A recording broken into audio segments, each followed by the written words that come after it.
જસદણ તાલુકાના સાણથલી ગામમાં સ્વચ્છતા અંગે મહત્વપૂર્ણ પહેલ કરવામાં આવી છે। ગામના સરપંચ મહેશભાઈ વાણિયાના માર્ગદર્શન હેઠળ ગ્રામ પંચાયત દ્વારા ગામના વિવિધ વિસ્તારોમાં વ્યાપક સફાઈ કામગીરી હાથ ધરવામાં આવી છે।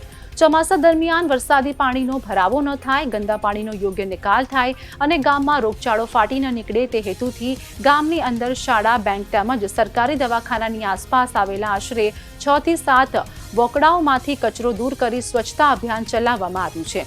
ગ્રામજનોનું કહેવું છે કે ઘણા વર્ષોથી વોકડાઓની સફાઈ કરવામાં આવી નહોતી, પરંતુ હાલની કામગીરીને જોઈને લોકોમાં આનંદની લાગણી વ્યાપી છે।